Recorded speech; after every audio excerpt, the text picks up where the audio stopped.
The only way that a Christian can surpass the bullshit, the community, the society that he finds himself in, the only way is like, for example, I just want to give an example.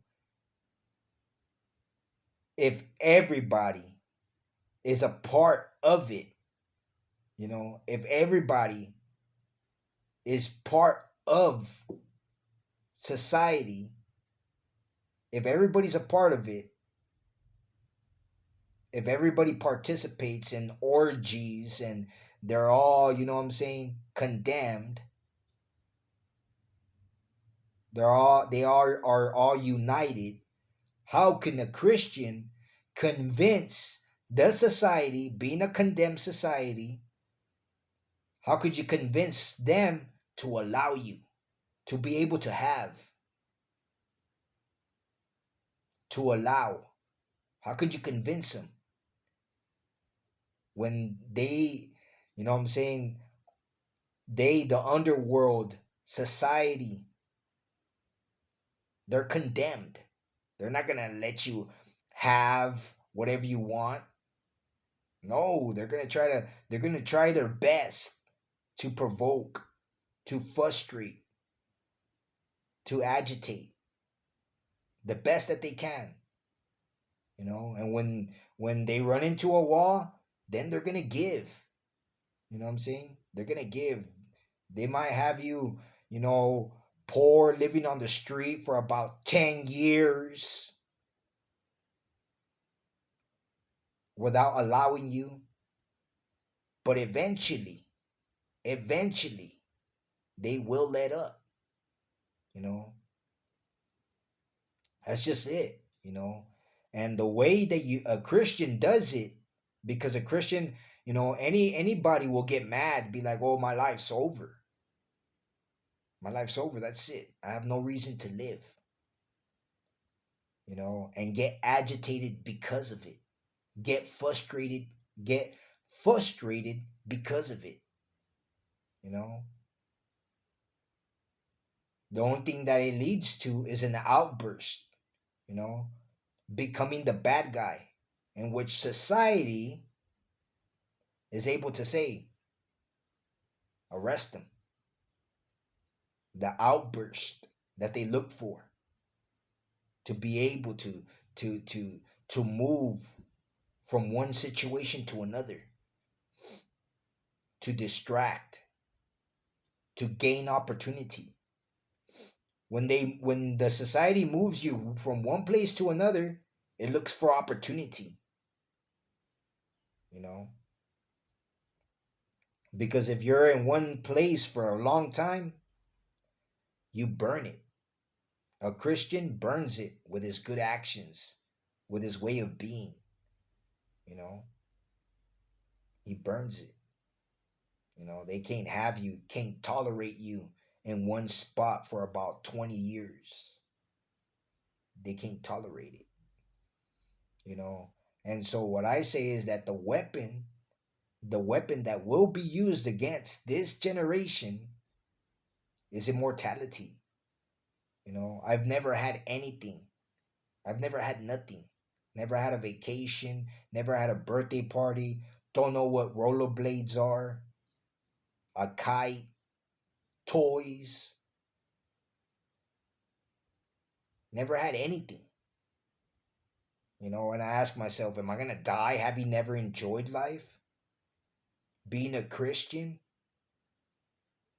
Am I going to die having never enjoyed life? What's going to happen to me? This is it? No, I believe that immortality is the key to overcome this stupid ass piece of shit society that is united and that prays to the devil itself. You know, they're not going to admit it, you know, and so I mean, this is basically the summary. This is the basic summary. You know that there's administrations out here or surrounding me that are trying their best to manipulate me. They don't even act. They don't even act. They're constantly throwing indirects.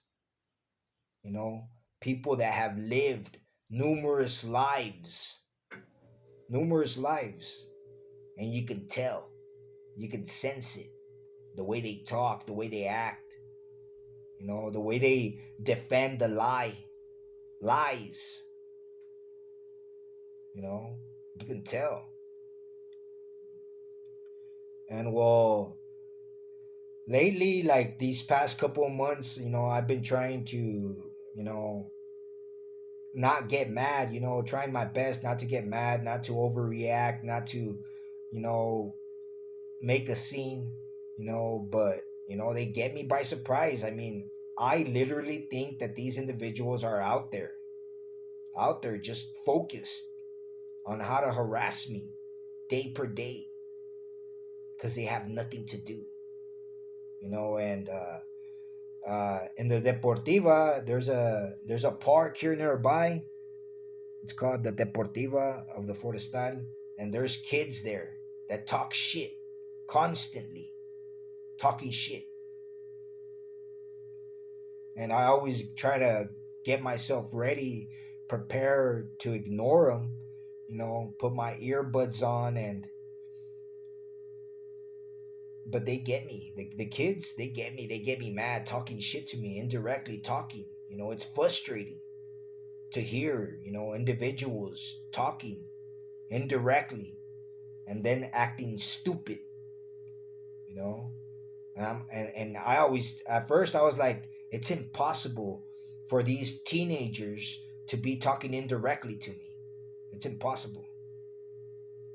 But yet, after so much time, the experience being around them tells me, hey, you've lived a prior life.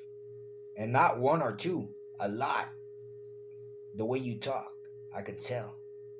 The way you look, the way you walk, I can tell. You know? And so, I don't know, the Deportiva is a very good example of what my life has always been. And then there's this white noise. There's this white noise that, I don't know where it comes from, but sometimes it becomes so intense that I feel like, like like there's this vibration, like if there's this machine being pointed at me and I can't even move, you know, like an equalizer, like some type of machine that hums white noise, very much like the refrigerator,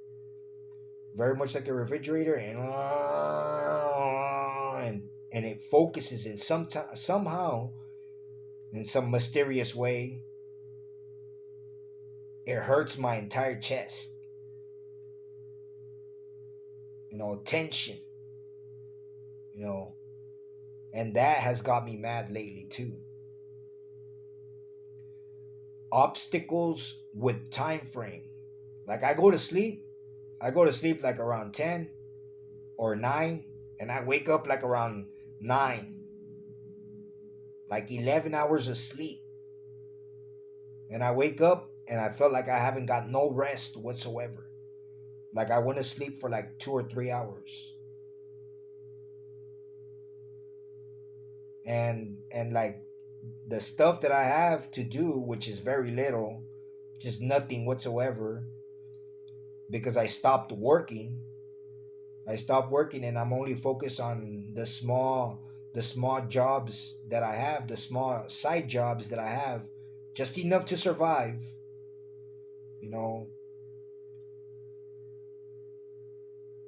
I'm unable to. I find it difficult. to fulfill the small tasks that I need to fulfill to survive. To buy overpriced food.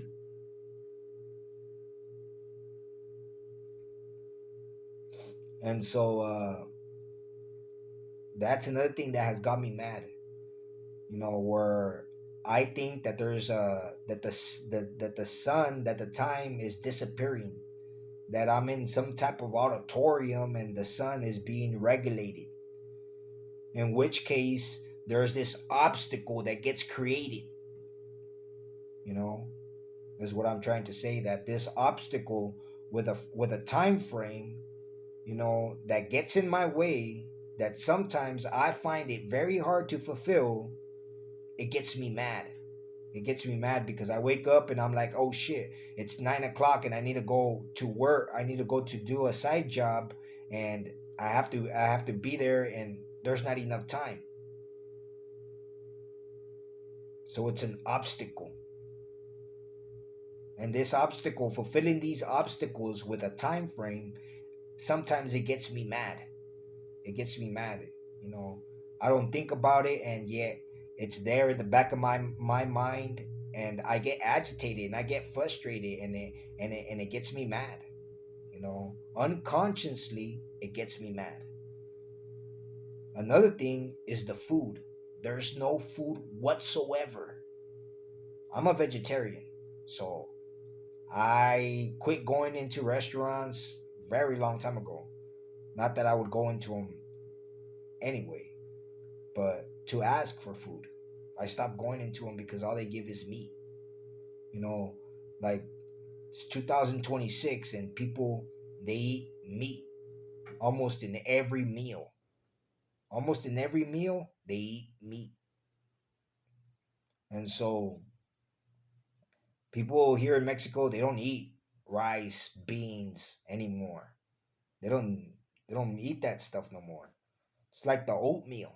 Nobody eats oatmeal. Everybody wants hamburgers and meat and all types of meat. And here in Mexico, they have meats. They have meat that you never seen before. When I got here to Mexico, I realized that there is all types of meat, different types of meat. Like I've never seen that. I've never seen that, and I never seen that. It's all they eat, you know. In the morning, they're eating tacos. Supposedly eat carnitas at fucking 8 o'clock in the morning. At 8 o'clock in the morning.